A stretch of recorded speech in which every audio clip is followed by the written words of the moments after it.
இந்த வாரம் தியேட்டர்ஸ்லையும் ஓடிடிஸில் ரிலீஸ் ஆக போகிற படங்கள் வெப்சீரிஸ் என்னென்னு இப்போ பார்த்துடலாம். தமிழில் இந்த வாரம் பெருசாக நோட்டபிள் ஃபிலிம்ஸ் எதுவும் தியேட்டர்ஸில் ரிலீஸ் ஆகலை. லோ பட்ஜெட் மூவிஸான கவுண்டன்பாளையம், திமிழ், மாய புத்தகம் மாதிரி படங்கள் தான் ரிலீஸ் ஆகுது. கூடவே நம்ம சூர்யாவோட பிளாக் பஸ்டர் மூவியான வேல் படத்தை ரிலீஸ் பண்ணுறாங்க. ஹாலிவுட் மூவிஸான ட்விஸ்டர்ஸ், இமாக்குலேட், ட்ரெஷர் மாதிரி படங்கள் இங்கிலீஷ் சப்டைட்டில்ஸோட நாளைக்கு தியேட்டர்ஸில் ரிலீஸ் ஆகும். தெலுங்குலேருந்து டார்லிங்னு ஒரு ரொமான்டிக் மூவி தியேட்டர்ஸில் ரிலீஸ் ஆகுது. ஹிந்தியில் விக்கி கௌஷலோட பேட் நியூஸ், அப்புறம் ஆக்சிடென்ட் ஆர் கான்ஸ்பிரசி கோத்ரான்னு ஒரு படம் தியேட்டர்ஸில் ரிலீஸ் ஆகுது.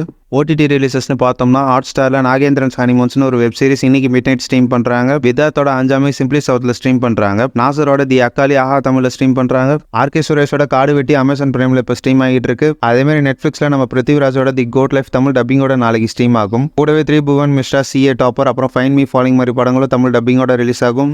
லைன்ஸ் கேட் பிளேயில் ஆர்காடியன் ஒரு ஹாலிவுட் மூவியை தமிழ் டப்பிங்கோட ஸ்ட்ரீம் பண்ண போகிறாங்க. இப்போ சொன்ன படங்களும் வெப் சீரிஸ் தான் இந்த வாரம் தியேட்டர்ஸ்லையும் ஓடிடிஸில் ரிலீஸ் ஆக போகுது. இதில் எதுக்கு நீங்கள் ரொம்ப ஈகராக வெயிட் பண்ணுறீங்கிறத கீழே கமெண்ட்ஸில் சொல்லுங்கள்.